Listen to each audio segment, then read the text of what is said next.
안녕하세요. 하루 필수 말씀 충전 하필 큐티 조종환입니다.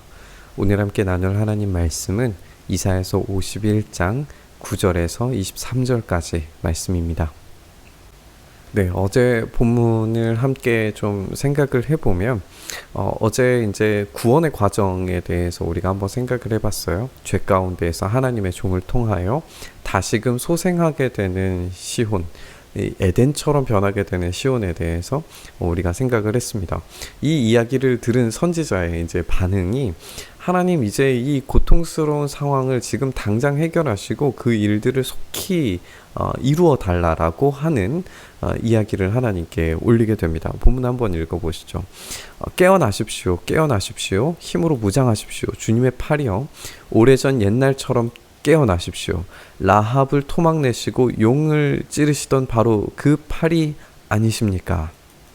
이제 여기에 라합과 용 이게 이제 인물을 이야기하는 게 아니라 리오야단과 같은 어떤 괴물을 이야기한다는 사실을 한번 기억을 해보시고, 이 라합과 용을 찌르시던 이 표현 자체는 이제 고대 근동에서 통용되어지던 그런 고전 설화인데, 이것을 이제 하나님께로 돌리고 있다는 사실도 우리가 한번 생각을 해보셨으면 좋겠어요.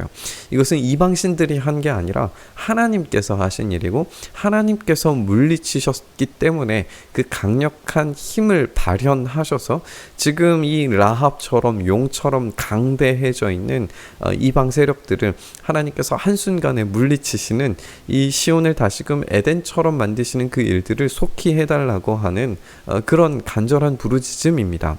바다와 깊고 넓은 물을 말리시고 바다의 깊은 곳을 길로 만드셔서 속량받은 사람들을 건너가게 하신 바로 그 팔이 아니십니까? 여기에서 이제 바다의 깊은 곳을 길로 만드셨다라고 하는 이 말이 이제 출애굽을 이야기하는 말인데요.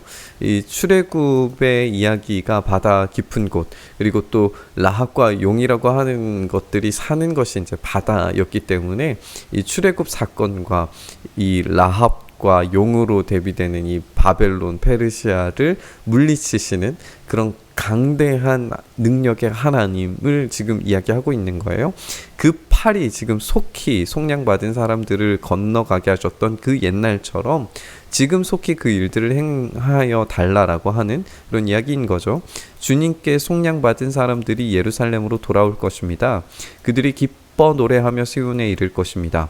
기쁨이 그들에게 영원히 머물고 즐거움과 기쁨이 넘칠 것이니 슬픔과 탄식이 사라질 것입니다. 라고 그렇게 기도를 하면서 지금 당장의 하나님의 이 강력한 능력을 발현해 주십시오라고 그렇게 기도하고 있어요. 그런데 하나님께서 이야기하시는 이야기를 한번 잘 들어보시죠. 너희를 위로하는 이는 나, 바로 내가 아니냐. 그런데 죽을 인간을 두려워하며 한갓 풀에 지나지 않는 사람을 두려워하는 너는 누구냐? 그러니까 하나님께서는 지금 이 이방 백성의 이 강대한 힘을 한갓 풀, 죽을 인간으로 명명하시면서 그들을 왜 두려워하냐는 거예요. 진짜 두려워해야 하는 존재가 누구냐는 거예요. 너희는 잊었다. 무엇을? 너희를 지으신 하나님을, 하늘을 펴시고 땅을 세우신 주님을 잊었다라고 이야기하시면서 여기에 이제 창조자이신 하나님에 대해서 이야기를 하고 있는 걸 보게 됩니다.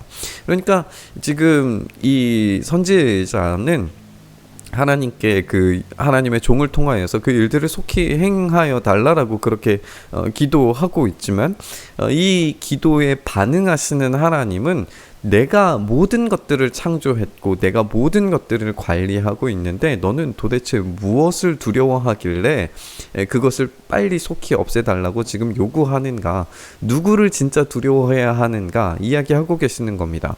압박자들이 너희를 멸망시킨다고 해서 압박자들의 그 분노가 두려워서 너희는 날마다 떨고 있다.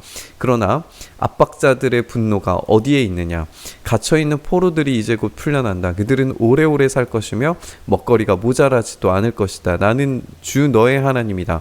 바다의 물결을 일으키고 거친 파도를 일으키는 하나님이니 나의 이름은 만군의 주다. 이 바다의 물결을 일으키고 거친 파도를 일으키는 것이 그 아까 이야기했던 고대 근동의 신들인데, 그들의 정체는 그냥 우상일 뿐이고, 그들은 죽을 인간들이 섬기는 힘, 한낱 풀에 불과한 그들이 섬기는 힘이지만, 나는 그 모든 것들을 다스리고 모든 것들을 만들었으며 관리하고 창조하고 다스리는 유일한 하나님이라는 사실을 강력하게 선언하고 계십니다. 그렇기 때문에 내가 나의 말을 너의 입에 맡기고 나의 손 그늘에 너를 숨겨둔다. 나는 하늘을 폈고 땅의 기초를 놓았고 시온에게 너는 나의 백성이라고 그렇게 말하였다라고 이렇게 말씀하시면서 이 창조의 하나님께서 이 모든 것들을 관리하시리라고 하는 사실을 가르치십니다. 그리고 이제는 하나님께서 말씀하실 때에 어떻게 이야기하시냐면, 선지자는 하나님 깨어나십시오, 하나님 깨어나십시오, 하나님의 일들을 해주십시오 라고 기도했지만, 하나님이 요구하시는 건 뭐냐면 깨어라 깨어라 일어나거라 예루살렘이에요. 진짜 깨어야 되는 건 하나님이 아니라 예루살렘이라는 사실입니다. 너 주님의 손에서 그 진노의 잔을 받아 마신 예루살렘아, 비틀거리게 하는 잔을 내가 바닥까지 다 들이마셨다. 그 심판이 지금 그 충분하게 이루어졌다. 내가 낳은 모든 아들 가운데 너를 인도하여 줄 아들이 없을 것이며, 이게 이제 이사야 1장부터 39장까지 이야기였어요. 유다의 자손으로 말미암아 이새의 씨로 말미암아 싹이 나고 나무가 나서 이 그루터기에서 싹이 나는 이 유다의 자손을 통하여서 그것을 보려고 했는데, 그 아들이 전혀 없다는 것을 우리가 보아왔습니다. 내가 기른 모든 아들들 가운데서 너의 손을 이끌어줄 아들이 없을 거예요. 전쟁으로 땅은 황폐해지고 백성은 굶주리고 두 가지의 재난이 너에게 닥쳤기 때문에 누가 너를 두고 슬퍼하고 이 폐허와 파괴와 기근과 칼뿐인 너희를 누가 도대체 위로할 수 있겠느냐. 그럴 만한 사람이 도무지 없다라고 하는 이야기인 거죠. 너희의 자녀들은 주님의 진노와 하나님의 책망을 하도 많이 받아서 그물에 걸려있는 영양처럼 거리 모퉁이마다 쓰러져 있다. 고통받는 자야, 마치 포도주라도 마시듯이 비틀거리는 자야, 이 말을 들어라. 너의 주, 그의 백성을 지키려고 싸우는 너의 하나님 주님께서 이렇게 말씀하신다. 내가 너의 손에서 비틀거리게 하는 그 잔, 곧 나의 진노의 잔을 거두었으니 내가 다시는 그것을 마시지 않을 것이다. 이제 내가 그 잔을 너를 괴롭힌 자들의 손에 쥐어주겠다. 그들은 바로 너에게 엎드려라, 우리가 딛고 건너가겠다라고 말한 자들이고, 그래서 너는 그들더러 밟고 지나가라고 땅바닥에 엎드려서 길을 만들고 허리를 펴고 엎드려서 그들이 너희의 등을 밟고 다니게 했던 그 치욕을 이제는 하나님께서 갚아주심으로써 그 진노의 잔을 이 이방인들에게 지금 그 손에 쥐어주리라고 하는 이야기를 들려주고 계십니다. 이 본문의 이야기를 요한계시록으로 우리가 가져갈 수 있을 것 같은데요. 하나님의 이 진노의 잔을 바벨론으로 형상화되어져 있는 이 여인이 들고 그것을 마심으로써, 이 진노의 잔을 마심으로써 완전히 철저하게 파괴되는 바벨론에 대한 이야기를 요한계시록에서 그려내고 있습니다. 그러니까 이 바벨론이라고 상징되어져 있는 이스라엘을, 하나님의 백성들을 억압하고 괴롭히는 이들은 반드시 그에 합당한 형벌을 받으리라는 것을 우리가 알게 됩니다. 그렇다면 하나님의 백성들은 진짜 두려워해야 되는 것이 바벨론이 아니라는 사실을 깨달아야 돼요.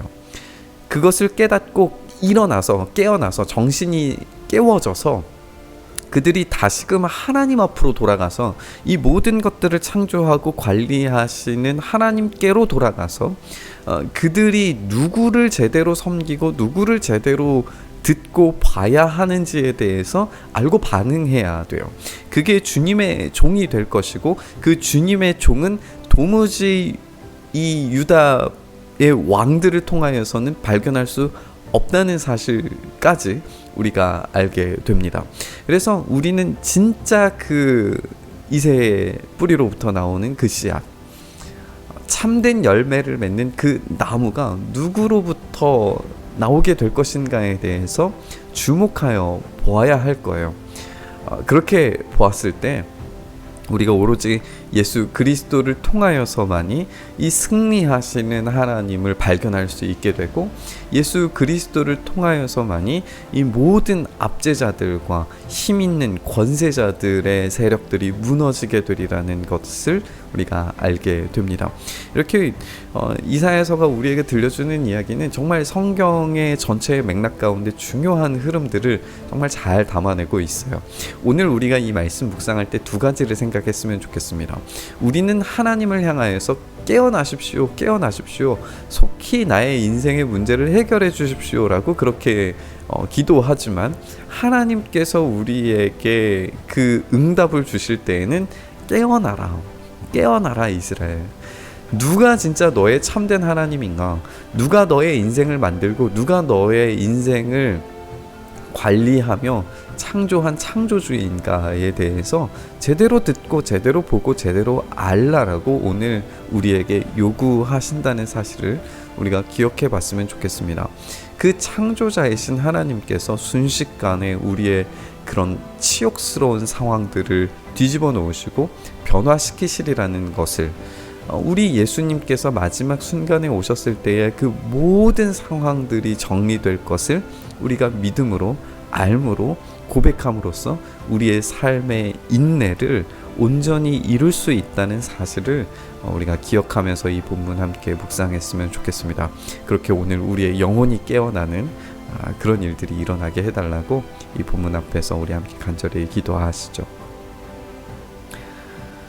주님, 우리가 그렇게 우리의 영혼이 깨어나서 하나님의 창조하심, 이 세상의 헛된 신들의 일들에 우리의 마음을 뺏기는 것이 아니라, 이 세상 주관자들의 역사에 우리의 두려움과 우리의 공포심을 갖는 것이 아니라, 오로지 우리를 창조하시고 만드시고 지금도 여전히 섭리하셔서 우리를 다스리시고 통치하시는 하나님께 우리의 삶을 온전히 드릴 수 있도록 우리가 영혼이 깨어나서 우리의 영혼이 정말 철저히 소생하여서 하나님의 말씀을 제대로 듣고 제대로 볼 수 있는 우리의 삶 되도록 역사하여 주시옵소서.